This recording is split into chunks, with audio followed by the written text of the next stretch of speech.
Now, are dermatomes only useful for somatosensory tests? Actually, they're also very useful in detecting the presence of a certain disease. Now, what we're going to see here is, ooh, look at that. She has all these very red, angry looking splotches.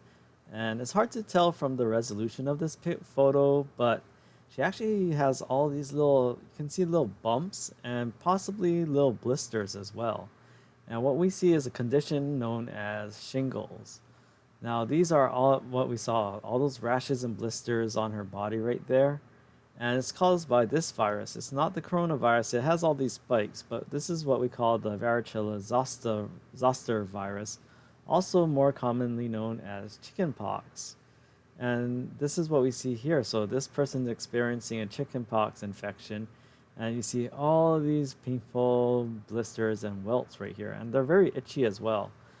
Now, I think most of you are probably at an age where you actually had a vaccine against the varicella zoster virus, and you probably never had, or you probably didn't have chickenpox. But your parents or grandparents, they probably can tell you, ask them like, or mom, dad, or grandma and grandpa, how was it? Did you ever get chickenpox? And chances are, if they grew up here in America, they probably did get chickenpox. And what they used to do is like, if one of the neighborhood kids got chickenpox, then they would get all the neighborhood kids to get chickenpox so that they would get the infection. It would be very itchy, but they would also get immunity to it. Now, here's the thing. They thought, okay, you'd be protected for life, but not quite. So you do battle when you do get infected with the varicella zoster virus, most people do battle that infection back. But the thing is that it undergoes something you call viral latency. So what is viral latency? Well, the viruses actually lie dormant in their nerves. So they're cleared from the rest of the body, but they kind of hide out. They kind of hibernate in these nerves. Now, so they're not completely, they didn't go completely go away. So why is this important? Well, the thing is that these viruses can reemerge, so they can actually reappear and reactivate later on in life, and this is what can happen in adults when they had their initial chickenpox infection back in the day, but since the viruses they're lying in these nerves somehow, and they're not just like intact viruses in nerves. I'm going to get to that real quick, but say someone has a weakened immune system due to something like stress, they think stress might be a possible trigger of shingles because when you're stressed, your immune system actually gets lowered and your immune response is weakened. So if there's anything that weakens the immune response, such as stress or having some sort of immune or being immunocompromised, or even age, as we age, we also lose our immune system loses the ability to fight off infections. So this is another reason why you commonly see shingles in people who are older. Above the average age of shingles is around 50 plus. I think someone in a previous class she said, "Oh, but why did my friend get at 25?" Well, this is just an average, but the trend we do see is that okay, this down here are people in the 65, 69 year old range. But notice in the 80 plus range, we have the higher incidences of shingles. So yeah, across all the years, we have all, the older you get, the increased risk of shingles you have. So the thing is that 1 in 3 lifetime chance. So this is like if you have a classroom of 300 students, like how our class is, well, chances are by this statistically, around 100 of us will get shingles during our lifetime. So it is pretty common. Now that's the scary thing about shingles. So it looks very painful and it itches like hell, but this is the other thing too. Remember sensations. These are along dermatomes. The interesting thing is that shingles, there's all these sensations. So pretty much any sensation your skin can feel, like numbness, pain, something touching you, pressure, cold, hot.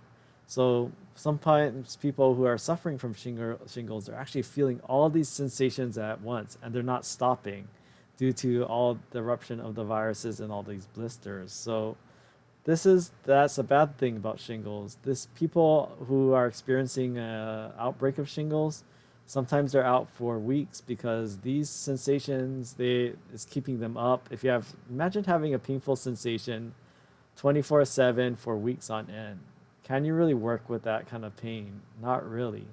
But the good news, it won't kill you. The bad news, it's going to be a pain in wherever it's erupting for whatever period of time the shingles is, until this infection is cleared and beat back down. So what we see here, well, this guy has shingles, but it's along this area right here. So remember how I said that shingles, the varicella zoster virus, hangs out in nerves. So it's probably hanging out in this left C3 nerve right here, based on the location. Now over here we see is that this person has all the shingles, blisters, and rashes on this side.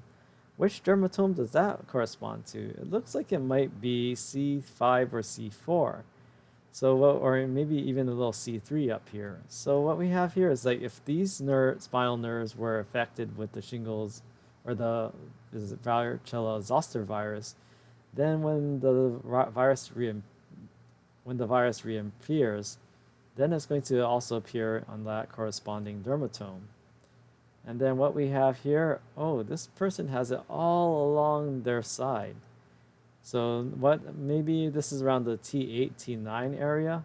So this is another classic symptom of shingles because you have a pair of spinal nerves. If you only have one of the nerves affected on one side, it's only going to appear on one side. Notice that, well, it's kind of hard to see here, but you don't quite see a symmetrical pattern on the other side of this guy, nor do you see, or hard to see in this picture, but on this guy, you notice that he doesn't have it on his right side. He only has it on the left side of his body.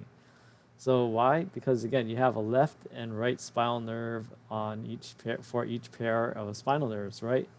So that's why shingles typically appears along dermatomes and typically appears on only one side of the body, unless somehow a pair of spinal nerves got infected on both sides. All right, so let's talk about that viral latency. So how do they go undercover? How do they go dormant? So the thing about these varicella zoster viruses, yes, they target nerves, but the interesting thing is that when they infect and target these nerves, what they do is actually they have viral DNA. And these varicella zoster viruses, they're actually able to encode their own genetic material into the DNA and nucleus of a neuron. So now this virus has actually got disappeared from the body, but it's still there. Now it's in DNA form.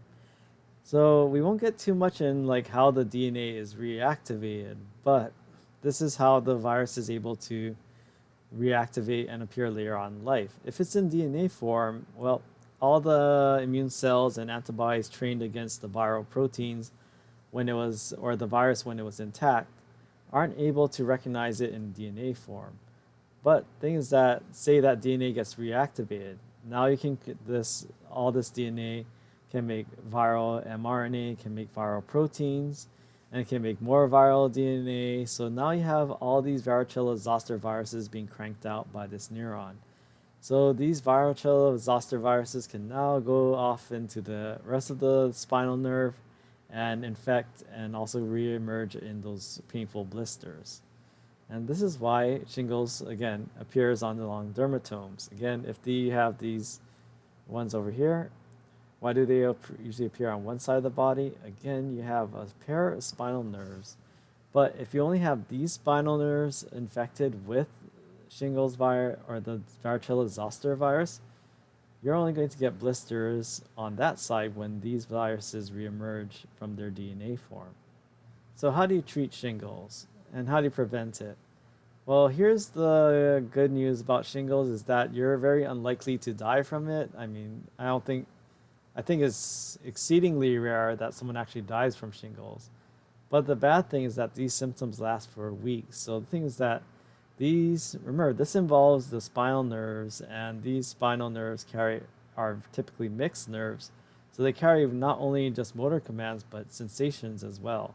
So this is the really bad thing about shingles is that they also can cause all these sensations like sometimes pain, sometimes tingling, sometimes hot and cold sensations, and sometimes these sensations don't stop. So people who experienced it, like my friends who have experienced shingles, they say they're out for this whole time because again, if these sensations are happening nonstop when you're trying to sleep, or like they can sometimes they couldn't even put on clothes because even if something touches over there, it feels like someone just put a branding iron on that part of their body.